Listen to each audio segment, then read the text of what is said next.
नमस्कार मित्रों। आज हम सुनेंगे मालती जोशी जी की एक बहुत ही उम्दा कहानी, बहुरी अकेला। यह कहानी है एक औरत के अकेलेपन की, जो कि विवाह के बाद भी अकेली ही रह जाती, पति का साथ उसे नहीं मिल पाता। तो कहानी शुरू करते हैं। बहुरी अकेला। स्टाफ रूम में गर्मागर्म बहस चल रही थी। मुझे देखकर क्षण भर को ऐसा सन्नाटा खिंच गया कि मुझे लगा कि कहीं बहस का मुद्दा मैं ही तो नहीं हूँ। तभी मिसेज झा ने कहा, लो ये आ गई मिसेस स्मार्टी, इन्हें भेज दो, बहुत काबिल आइटम हैं, कैसी भी सिचुएशन हो ब्रेवली हैंडल करती हैं। मिसेज सक्सेना मुंह बनाकर बोली, वे दिन गए मिसेज झा, अब तो ये मिसेज प्रिविलेज्ड हैं, इन्हें कोई हाथ भी नहीं लगा सकता। क्या हुआ भाई, सुबह सुबह मुझी पर इतनी कृपा दृष्टि क्यों हो रही है? मैंने आखिर पूछ ही लिया। अरे हम गरीब क्या कृपा दृष्टि करेंगे, कृपा दृष्टि तो आप पर है मैडम की, इसलिए तो तुम्हें कोई असाइनमेंट नहीं दिया जा सकता, खासकर संडेज को। मिसेस सक्सेना कुटिलता से आंखें नचाकर बोली। उत्तर में सबने एक साथ बोलना शुरू किया। बड़ी देर बाद मेरी समझ में जो आया उसका सार यह था कि शुक्रवार को एमए फाइनल की लड़कियां अजंता एलोरा जा रही हैं, पर इंचार्ज मिसेज गुप्ता के ससुर जी आज अचानक कूच कर गए। अब सवाल यह है कि उनके स्थान पर किसे भेजा जाए। सबकी अपनी परेशानियां थीं। मिसेस सक्सेना की बिटिया वायरल में पड़ी थी, रविवार को किरण के देवर की सगाई थी, मिसेज कृपाल की सास पैर में प्लास्टर बंधवाकर पड़ी थी, खंडेलवाल के पूरे दिन चल रहे थे, दास गुप्ता के दोनों बच्चों के सोमवार से टर्मिनल शुरू हो रहे थे और बिसारिया पहले से ही छुट्टी पर थी। स्टाफ में 2-3 अति बुजुर्ग सदस्य थीं जिन्हें इस मिशन पर भेजना बेकार था। एकाएक मुझे याद आया, विभा तो जा रही है ना, या उसके यहाँ भी कोई प्रॉब्लम है? विभा तो जा रही है, पर वो खुद बच्ची है, लड़कियों को क्या संभालेगी? कोई जिम्मेदार व्यक्ति भी तो होना चाहिए। और तुम्हें कोई हाथ नहीं लगा सकता, मैडम की चहेती जो हो। उनकी सख्त हिदायत है कि अंजू शर्मा को छुट्टी के दिन कोई काम न सौंपा जाए। देर से शादी करने का यही तो फायदा है, सबकी सिंपैथी मिल जाती है। मैं चकित सी देखती रह गई। ये सब की सब मेरी कुलीग्स थी, सालों से हम साथ काम कर रहे थे, हमेशा कैसी सहद घुली बातें करती हैं। आज पता चला कि सबके मन में कितना जहर भरा हुआ है। उन सबके पास व्यस्तताओं की एक लंबी लिस्ट थी, एक मैं ही फालतू नजर आ रही थी, पर उनके शब्दों में प्रिविलेज्ड थी, इसलिए सबकी जबान पर जैसे कांटे उगाए थे। भला हो मिसेज देशपांडे का, मेरा पक्ष लेते हुए बोली, अभी तक तो यही बेचारी सारा बेगार ढो रही थी, अब इसके साथ मैडम थोड़ी सिंपैथेटिक हो गई हैं तो तुम लोगों को जलन हो रही है।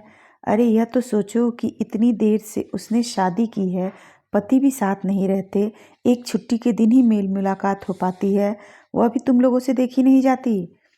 उनकी बुजुर्गियत का ख्याल करके सब चुप हो गईं, पर सबके चेहरे पर यह भाव था कि इसने देर से शादी की है तो उसका खामियाजा हम क्यों भुगतें।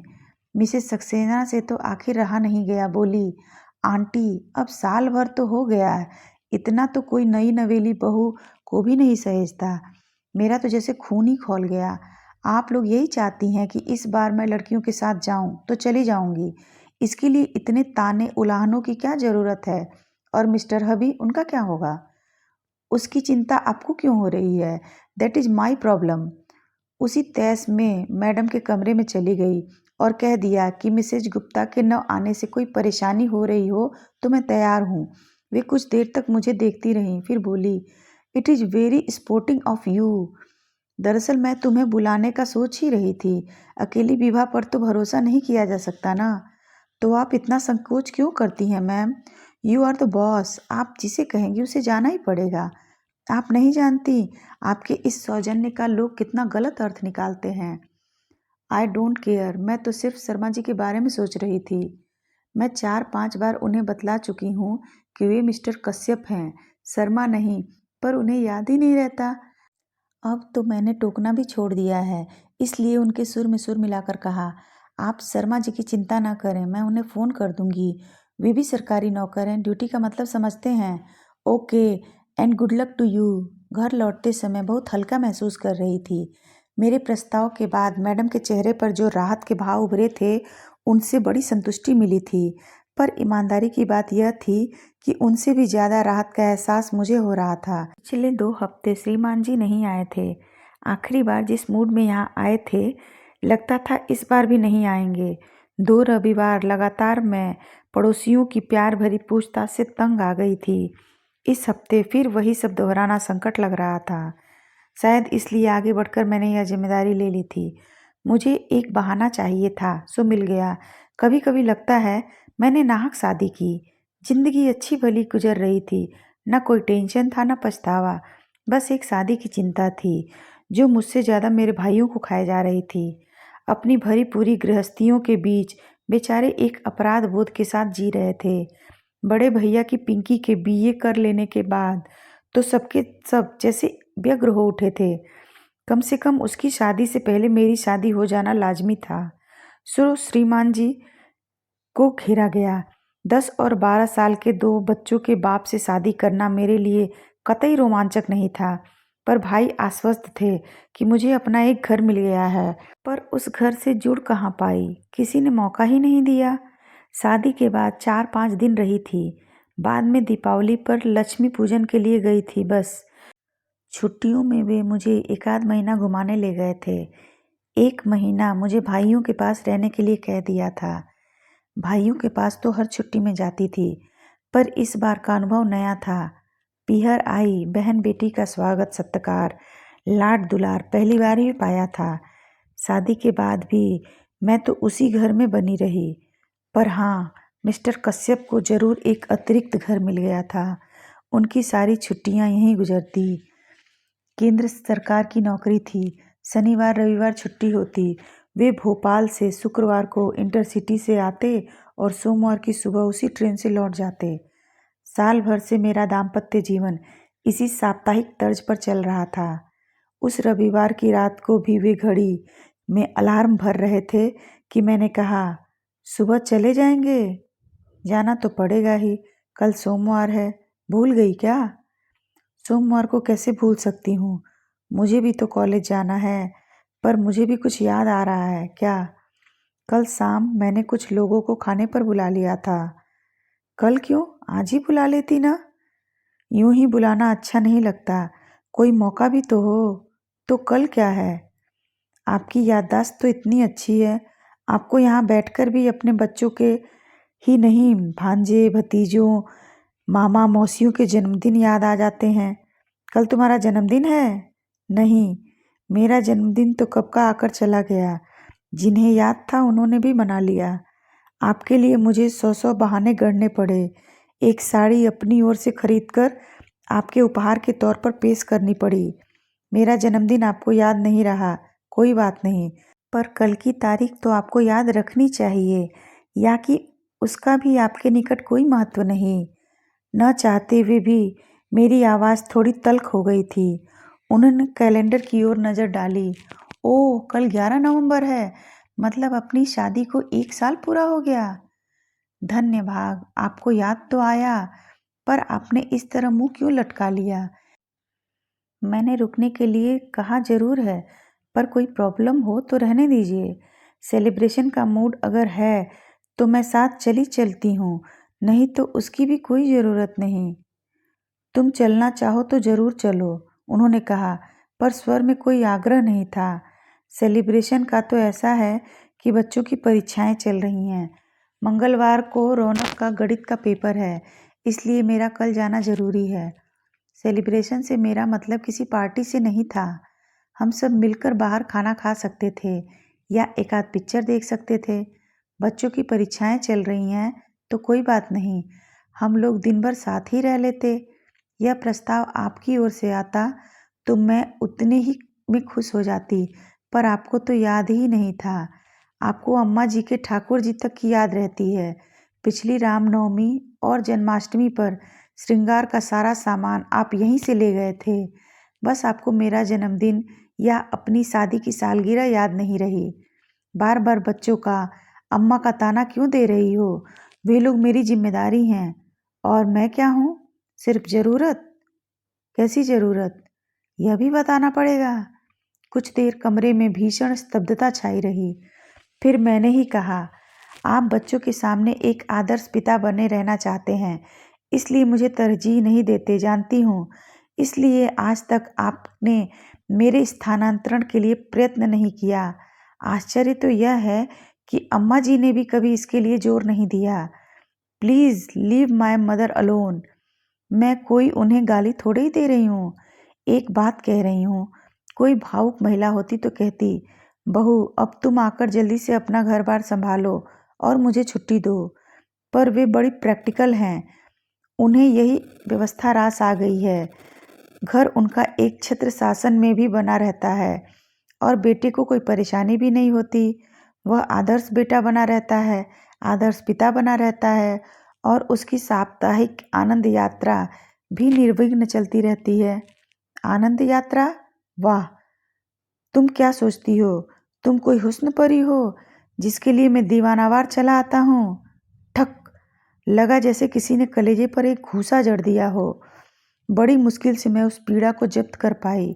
फिर अत्यंत कसैले स्वर में कहा, मैं हुस्न परी होती तो 34 साल तक अनब्याही बैठी रहती और न ही 2 बच्चों के बाप से शादी करती। यह बात कहने के साथ ही मैं दीवार की ओर मुंह करके लेट गई थी। इस कारण उनका चेहरा नहीं देख पाई, पर वह जरूर स्याह पड़ गया होगा। वे उस रात कब कहाँ सोए मैं नहीं जानती। सुबह अलार्म बजा था, पर मैं नहीं उठी। उन्होंने शायद अपने से ही चाय बनाई थी, पर मैं दम साधे पड़ी रही। जाते समय उन्होंने मुझे आवाज़ दी भी हो तो पता नहीं। सुबह उठी तो लगा जैसे एक भयानक स्वप्न देखकर जागी हूँ। उसके बाद आज तीसरा शुक्रवार है। जनाब की कोई खबर नहीं। रूठ कर गए हैं, सोचा होगा मना लेगी, पर हम उस मिट्टी के नहीं बने। बल्कि गुस्सा तो मुझे होना चाहिए था, अपमान तो मेरा हुआ है। सच तो यह है कि उनके न आने से मुझे राहत ही मिली थी, क्योंकि मुझे लग रहा था कि अब मैं उस व्यक्ति का स्पर्श या सामीप्य सहन नहीं कर पाऊंगी। सुबह बैग भर रही थी कि फ़ोन खड़का। मैं बोल रहा हूँ। मैं। कितना ज़बरदस्त अहम है, जैसे आवाज़ सुनते ही पहचान लिए जाएंगे। अच्छा आप हैं, कहिए। हम लोग रात को 9 बजे तक पहुंच रहे हैं। फ़ोन इसलिए किया कि खाना बनाकर रख सको। पिछले 2 शुक्रवार से मेरा खाना बर्बाद हो रहा था, पर मैंने उसका जिक्र न करते हुए कहा, हम लोग मतलब बच्चे भी साथ आ रहे हैं, इसलिए बस से आ रहा हूँ। ट्रेन बहुत लेट पहुंचती है। मैं पसोपेश में पड़ गई। मेरी चुप्पी से वे थोड़े विचलित हो गए। क्या हुआ, एनी प्रॉब्लम? कहो तो बच्चों को न लाऊं। बड़ी मुश्किल से उन्हें राजी किया था। बच्चे आ रहे हैं तो दे आर मोस्ट वेलकम, लेकिन सचमुच एक प्रॉब्लम आ गई है। मैं आज शाम को अजंता एलोरा जा रही हूँ। प्रोग्राम बदल नहीं सकता? नहीं, क्योंकि यह प्लेजर ट्रिप नहीं है। कॉलेज की लड़कियों के साथ इंचार्ज बनकर जा रही हूँ। पर तुम ही क्यों? मैं क्यों नहीं?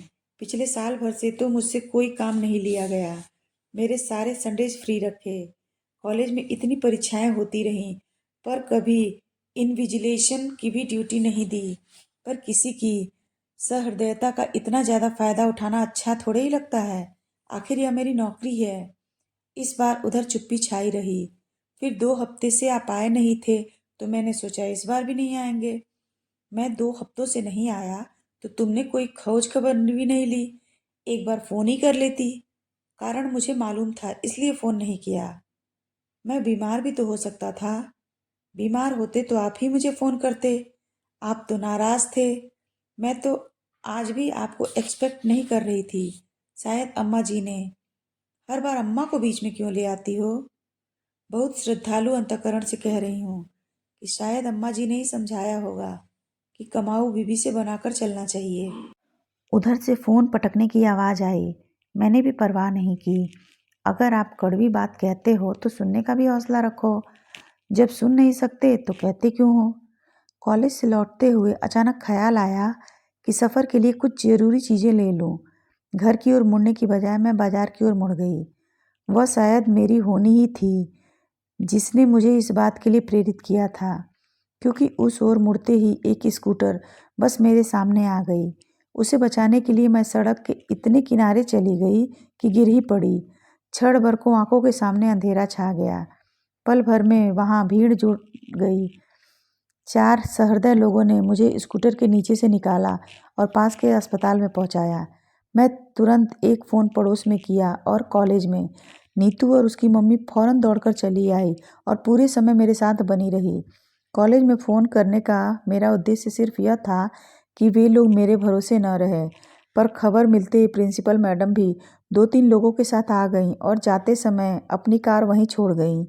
रात 10 बजे जब लौटी तो मेरे दाएं हाथ में प्लास्टर था, बाएं पैर की पिंडली में 6-7 टाँके थे और घुटने और कंधे पर खरोंचें थीं।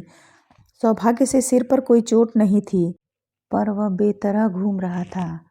घर आते ही पस्त होने से पहले मैंने बड़े भैया को फ़ोन लगाया। मेरे कुछ कहने से पहले ही वे बोल उठे, अरे इतनी देर तुम कहाँ थी? मैं कब से फ़ोन लगा रहा हूँ। उनके स्वर में उल्लास फूट पड़ रहा था। मैंने अपनी बात कुछ देर को मुलतवी करके कहा, थोड़ा बाजार तक गई थी, पर आप मुझे क्यों ढूंढ रहे थे? अरे वो बीकानेर वाले पिंकी को देख कर गए थे ना, उनके यहाँ से हाँ आ गई है। अरे वाह, बधाई। लड़का 3 महीने के लिए जापान जा रहा है, इसलिए माँ के साथ एक बार मिलने आ रहा है। मेरी इच्छा थी कल तुम दोनों भी आ जाते तो लड़के को देख लेते। दरअसल क्या है भैया कि मैं कॉलेज के साथ टूर पर जा रही थी, तो इन्हें आने के लिए मना कर दिया था। कब जा रही हो? आज ही जाना था, पर पता नहीं कैसे स्कूटर से गिर पड़ी। पट्टी वगैरह करवा कर अभी लौटी हूँ। ज़्यादा चोट तो नहीं आई? चोट तो ज़्यादा नहीं है, पर आना ज़रा मुश्किल लग रहा है। खैर कोई बात नहीं, टेक केयर। इन लोगों से निपट लूँ, फिर आता हूँ। नीतू मुझे देखती रह गई। यह क्या, आपने ठीक से क्यों नहीं बताया? वे बिटिया का रिश्ता कर रहे हैं, इस समय उन्हें डिस्टर्ब नहीं करना चाहती। जिया जी को तो फ़ोन कर दिया होता। नहीं रे, यहाँ नहीं आना था, इसलिए उन्होंने टूर प्रोग्राम बना लिया था। घर पर अम्मा जी और बच्चे अकेले होंगे। इतनी रात को फ़ोन करूँगी तो परेशान हो जाएंगे। जिया जी के पास मोबाइल नहीं है? यही तो सोच रही हूँ कि इस जन्मदिन पर उन्हें ही प्रेजेंट कर दूँगी। बहुत परेशानी होती है। अच्छा नीतू, आज की रात तुम मेरे पास रह जाओगी? कल से मैं बसंती को बोल दूँगी। कैसी बात कर रही हैं? आज तो मुझे रहना ही है। आपने घर पर खबर कर भी दी होती तो सुबह से पहले कोई आता थोड़े ही। वह रात बड़ी मुश्किल से कटी। आप सुन रहे थे मालती जोशी जी की कहानी बहुरी अकेला। कहानी को पूरा सुनने के लिए भाग 2 ज़रूर सुनें। अगर आपको कहानी अच्छी लगी हो और भाग 2 सुनना चाहते हैं तो मेरे चैनल को सब्सक्राइब कीजिए, वीडियो को लाइक और शेयर ज़रूर कीजिए। मिलते हैं अगले भाग के साथ, तब तक आपका दिन शुभ और रात्रि मंगलमय हो। धन्यवाद।